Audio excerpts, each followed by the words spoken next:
Silencio.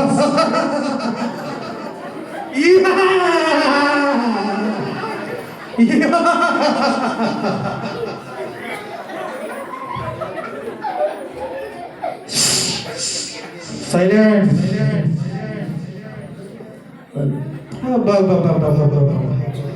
ఈ ఏసయ్య ఇలాంటివన్నీ పెడతాడు మీకు. గిఫ్ట్లు అంటాడు, బొమ్మలు అంటాడు.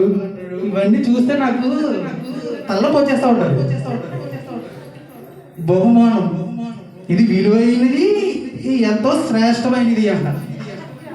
కావాలా కావాలా మీకు దక్కనిస్తానా? ఎవరు తీసుకుంటారో చూస్తా. ఎవరు తీసుకుంటారో నేను ఇక్కడే ఉంటా. వస్తారా? రా. ఎవరికి దక్కనివ్వను.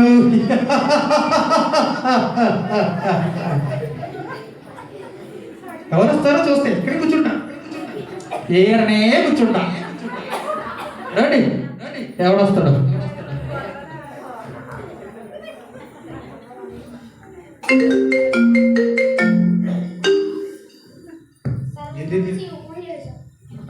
కరెక్ట్ చేసుకుని మరి వచ్చేది ఎవరు?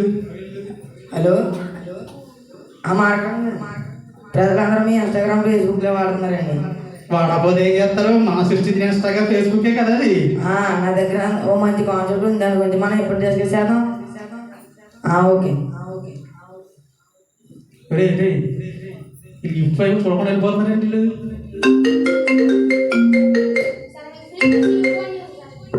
హలో, ఫారెస్ట్లీ గారు, ప్రజలందరూ మీ ఫ్రీ ఫైర్ పబ్జీలో ఆడుతున్నారండి. ఫ్రీ ఫైర్ పబ్జీ ఆడాలి. అవి పబ్జీ ఆడాలి. అవి ఫ్రీ ఫైర్ డైమండ్స్ ఉన్నాయండి. అంటే ఫ్రీగా వదలొచ్చుగా, మాకు కూడా కొంచెం బిజినెస్ అవుద్ది. నీ జీవితకాలం అంతా ఫ్రీ ఫైర్ పబ్జీ ఫ్రీయే. ఇది నా రాజ్యం. సండే స్కూల్కి చర్చకి వెళ్ళిన ఫ్రీ ఫైర్ ఆడాలి మీరు ఇంట్లో కూర్చుని. ఓకే.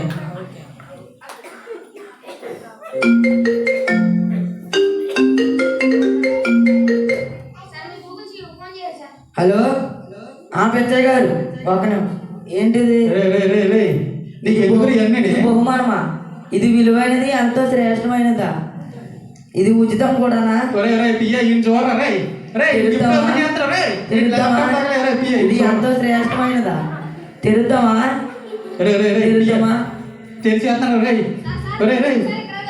ఇది ఏదో విలువైనదంతా, ఎంతో శ్రేష్టమైనదంట, అందుకే చూస్తున్నా. ఇది చిన్న చిన్న వస్తువులు ఉంటాయి, ఇది ఎంతో శ్రేష్టమైనదంట, ఎంతో విలువైనదంట. ఓపెన్ చేద్దామని.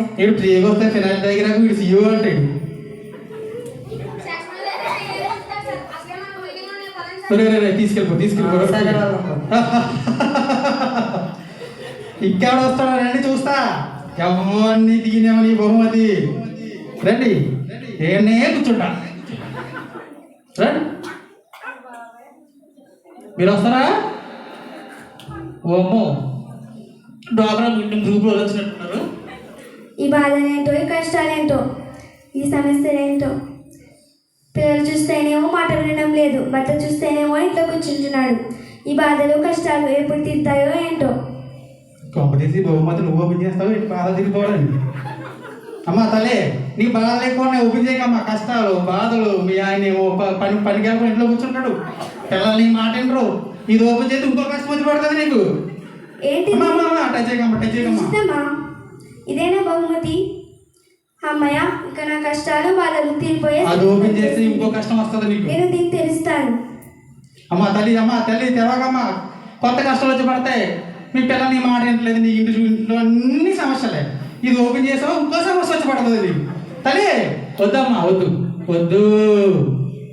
తెలుద్దామా దీన్ని?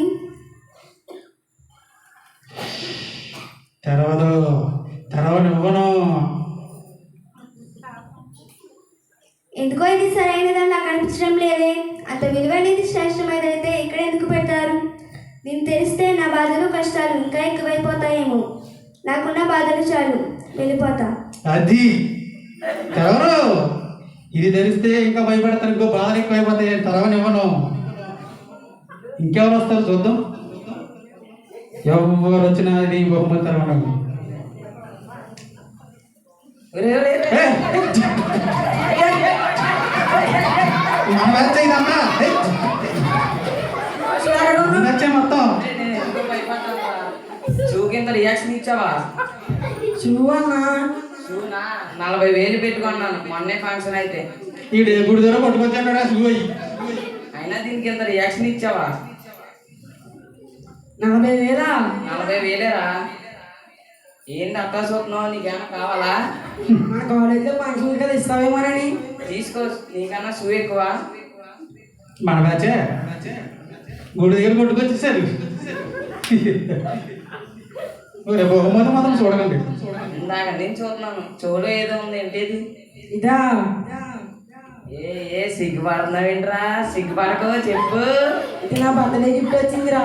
ఏ బర్త్డేలు గిఫ్ట్లు? ఆహా, నేను మొగానికి గిఫ్ట్ అంట. కోటి ఢిల్లీ బజార్లో 100 రూపాయలు వచ్చినాయి వాడికి. ఈ అవ్వరమే మారిపోయిందిరా మామ. సరే నీకన్నా ఎక్కువ తీసుకో. సరే ఇవ్వరా, పెట్టుకొని చూస్తాను.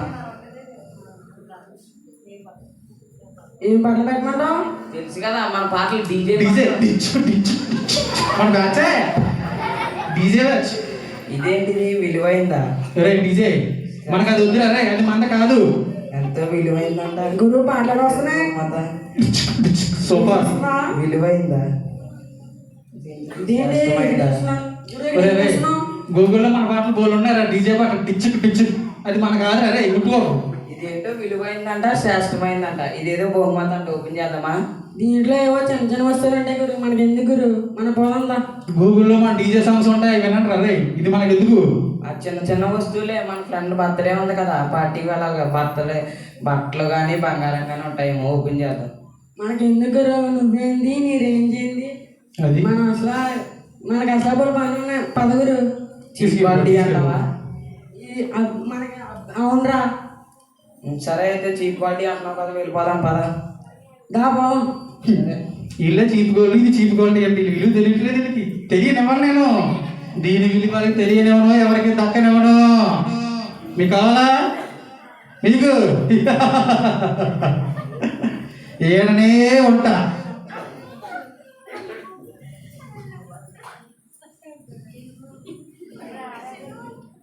అమ్మో ఇంకా కూడా వస్తున్నారు మరి, చూద్దాం. అయ్యో ఈరోజు పిల్ల ఎదురు వచ్చింది. పిల్లి ఎదురు వచ్చిందంట. మన బ్యాచే పిల్లులు అవి ఎదురు వచ్చి వెనక్కి వెళ్ళిపోతాం కదా. ఈ రోజంతా ఎలా గడుస్తుందో ఏంటో. సరే గుడికి వెళ్ళి దండం పెట్టుకుని వద్దాం, ఎందుకైనా మంచిది. పిల్లి ఎదురు వచ్చిందని గుడికి దండం పెట్టుకుని వస్తుందంట అవును మన బ్యాచ్. అవును, అందరూ బహుమతి అంటున్నారు. ఆ బహుమతి ఏంటో నేను కొందాం అనుకుంటున్నాను. పిల్లి ఎదురు వచ్చిందని వెనక్కి వెళ్ళిపోతుందని బహుమతి తీసుకుంటుందంట. బహుమతి ఎలా తీసుకుంటా చూస్తా. అవును ఇదే.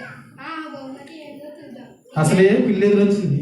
ఇవాళ అమావాస్య, రాహుకాలం. ఇప్పుడు ఆ బహుమతి తీయకూడదమ్మా తల్లే. ఇదే అనుకుంటా బహుమతి. ముట్టుకోద్దమ్మా తల్లే. ఇది ఉచితమైనదంట, ఎంతో శ్రేష్టమైనదంట. ఈ బహుమతి నేను పొందుదాం అనుకుంటున్నాను. వద్దమ్మా వద్దు, అమావాస్య ముట్టుకోకూడదు. ఇవాళ నీకు పిల్లి ఎదురు వచ్చిన సెంటిమెంట్ ఎక్కువ, ముట్టుకోకూడదు. అయ్యో అమ్మ ముట్టేసుకుంటారా? మర్చిపోయానే, ఈరోజు అమావాస్య కదా, రాహుకాలం. దీన్ని తెరవడం, దీన్ని తెలిస్తే మనకే దరిద్రం పట్టుకుంటుంది. సరే వెళ్ళిపోదాం. ఇది నా రాజ్యం. పిల్లి ఎదురు వచ్చింది, అమావాస్య. మన బ్యాచ్ మొత్తం మన బ్యాచే. ఇప్పుడు ఏ బ్యాచ్ వస్తా చూస్తా. ఎవడొచ్చినా దాన్ని టచ్ చేయడానికి లేదు. ఈ కాలంలో దేవుళ్ళు గులని అందరూ తిరుగుతున్నారు, కానీ అలా కాదు. నేను బాగా చదువుకున్న వాడిని, నేను తెలివైన వాడిని. నా కాళ్ళ మీద నేను నిలబడ్డాను.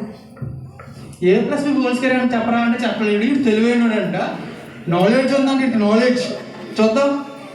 చాలా సేపు నుంచి గమనిస్తున్నాను. ఈ బహుమతి ఎక్కడో ఉంది. దీని దగ్గరికి అందరూ వస్తున్నారు, చూస్తున్నారు, వెళ్ళిపోతున్నారు, కానీ దీన్ని ఎవరూ తెరవడం లేదు. నువ్వు అసలు తెరవలేవు. జ్ఞానివి, చదువుకున్న జ్ఞానివి, మూర్ఖుడివి కదరా. నువ్వు తెరవలేవు, ముట్టుకోదాన్ని నాకు తెలుసు. దీంట్లో ఏం పెట్టుంటారు? ఏదైనా పుస్తకం పెట్టుంటారు. అంతగానే ఏముంది దీంట్లో? నేను ఇప్పటికే 3 లక్షల పుస్తకాలు చదువుకున్నాను. అయినా ఇప్పుడు తెలుద్దామా వద్దా? 3 లక్షల పుస్తకాలు చదివిన జ్ఞాని. మనకి ఎందుకు ఈ చీప్ క్వాలిటీ బహుమతులు వద్దు నానా. వదిలే. ఇప్పటికే చాలా మంది చూసేసి వెళ్ళిపోయారు. అసలే మనకి జాలం ఎక్కువ. చదువుకున్న మూర్ఖుడు, గుడికి వెళ్ళడు, దేవుళ్ళు అనేవాడు, దేవుడు లేడనేవాడు వీడు గిఫ్ట్ తీసుకుంటాడా? ఎంత శ్రేష్టమైన బహుమతి అయినా ముట్టుకోనేవాడు అసలు నేను. అమ్మా ఇంకెవడొస్తాడు చూస్తా, ఏమనే ఉంటా. ఈడెవడో వస్తున్నాడమ్మా, ఈ నెల కాపాడు నేను.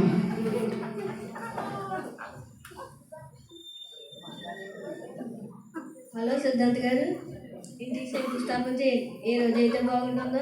సరేనండి. మన సిద్ధాంత బ్యాచ్ అక్కడికి వెళ్ళందా, ఇంటికి పెట్టాం మనం. ఈడు ఈ బహుమతి తీసుకుంటాడా చూద్దాం. దీనికి కూడా సిద్ధాంతగా ఫోన్ చేస్తాడు వీడు. ఎలా తీసుకుంటాడు నేను చూస్తా. హలో సిద్ధాంత్ గారు, ఇంట్లో దిగాలి, మంచి ముహూర్తం పెట్టండి. మా పాస్టర్ గారా, మేము చెప్తే కాదండి, మా పాస్టర్ గారు ఖచ్చితంగా టైంకి వస్తారు. వస్తారు ఫాస్ట్గా రావాలి. పూజకైనా రావాలి, దేనికైనా రావాలి. మనం సిద్ధాంత గారి దగ్గరికి వెళ్ళాలి. ఇది నా రాజ్యం, దేవుడు కావాలి, నేను కావాలి మీ అందరికీ. ఇదేంటిది? ఇందాక నుంచి చూస్తుంది. ఎంతో శ్రేష్టమైందంట, ఎంతో విలువైందంట, ఉచితం అంట. ఒరే సిద్ధాంతం, నీ సిద్ధాంతాలకు ఈ పనికి రావాలి. రే ముట్టుకోమాకరా రే, నీకు దండం పెడతా. సిద్ధాంతం ఫోన్ చేయవద్దు, నువ్వు ముట్టుకోమాకరా రే. అయినా ఎందుకైనా మంచిది, సిద్ధాంత్ గారు ఫోన్ చేద్దాం. అది చెయ్యి. హలో సిద్ధాంత్ గారు, ఇక్కడ గిఫ్ట్ ఉంది. ఈ టైంలో దాన్ని తెరవచ్చు అంటారా? ఓహో, ఈ టైం మంచిది కాదా? సరే సిద్ధాంత్ గారు, వెళ్ళిపోదాం. సిద్ధాంత బ్యాచ్ నవ్వుతున్నారు. సిద్ధాంత బ్యాచ్ మనంతా. అబ్బే సిద్ధాంత లేకుండా మనం డోర్ కూడా తీయం. సిద్ధాంత కావాలి, పాస్టర్ గారు కావాలి. ఏంటి నేను కావాలి, ఏసయ్య కావాలి మీకు. మా బ్యాచే. ఇలాంటి వాళ్ళు వస్తే ఇంక బొమ్మ తెరవనివ్వను. ఇప్పుడు ఎవరు వస్తారో చూస్తా, ఏడనే ఉంటా. ఎవడొస్తాడో చూస్తా బహుమతి తీసుకోవడానికి.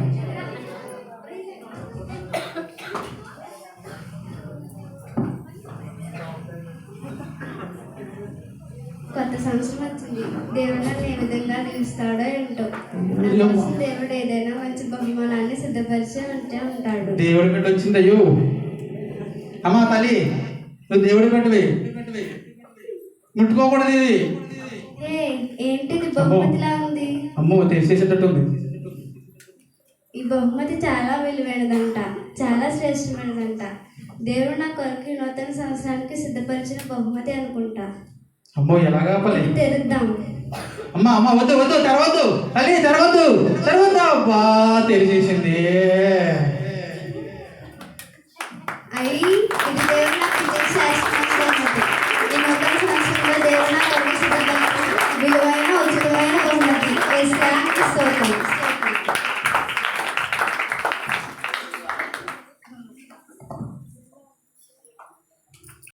స్తోత్రం చేద్దాం. రాశారు ఏమో వచ్చారనుకోకండి. ఇది ఏంటంటే దీనిలో ఉన్నటువంటి ముందుగా చెప్పాం కదా, ఒక శ్రేష్టమైన విలువైన బహుమానం ఏముంది దీంట్లో? బైబిల్ ఉంది. దీన్ని స్తోత్రం చెల్లిద్దాం. ఈ లోకంలో ఎంత వెతికినా, ఎక్కడికి వెళ్ళినా, ఏం చేసినా చివరికి ఏదైనా శ్రేష్టమైనది విలువైనది ఉందంటే అది దేవుని యొక్క వాక్యం. వాక్యం అంటే మాట, ఆ మాట యేసుక్రీస్తు వారు. దీన్ని స్తోత్రం చెల్లిద్దాం. హల్లెలూయా. అది యేసుక్రీస్తు వారిని చాలామంది సంపాదించుకోలేకపోతున్నారు. తనకున్నటువంటి జ్ఞానాన్ని బట్టి, తెలివిని బట్టి, వారికున్న పనుల యొక్క బిజీని బట్టి, లేక ఈ లోక సంబంధమైన వాటిని బట్టి తెలుసుకోలేకపోతున్నారు. అంతేకాదు కొంతమంది యేసుప్రభువును నమ్ముకుని కూడా ఈ లోకము కావాలి, దేవుడు కావాలని చెప్పేసి యేసయ్యను కలిగి జీవించలేకపోతున్నారు. కనుక ప్రతి ఒక్కరికి కూడా ఈ బహుమానం అనేది అనగా యేసయ్య ఉచితంగా ఆయన వస్తూ ఉన్నాడు. ఎవరైతే యేసయ్య నా హృదయంలోకి రండి అని అడుగుతూ ఉంటారో, యేసయ్య నాకు కావాలని అడుగుతూ ఉంటారో ఆయన ఉచితంగానే వస్తాడు. అంతేకాదు రక్షణ అనేది ఉచితం. దేవుని స్తోత్రం చెల్లిద్దాం. హల్లెలూయా. యేసయ్యను నమ్ముకోవాలన్నా, యేసయ్యను వెంబడించాలన్నా, యేసయ్య ఇచ్చే రక్షణ మనం పొందుకోవాలన్నా కేవలం అదంతా కూడా ఉచితమైనది. అందుకే శ్రేష్టమైన విలువైన బహుమానాన్ని మరి రాత్రి ప్రతి ఒక్కరు కూడా పొందుకోవాలి. చాలామంది యేసుప్రభువును నమ్ముకుని కూడా యేసయ్యను ఇచ్చే ఆ బహుమానం అనగా యేసయ్యను కలిగి జీవించలేని వారు ఉన్నారు. వారు కూడా నూతన సంవత్సరంలో యేసయ్యను కలిగి జీవించాలని, యేసయ్యను ఎవరైతే ఇంకా పొందుకోకుండా ఉన్నారో వారు కూడా పొందుకోవాలని ఆశిస్తూ మరి స్కిట్ మరి ప్రదర్శించారు. వారందరిని దేవుడు దీవించును గాక.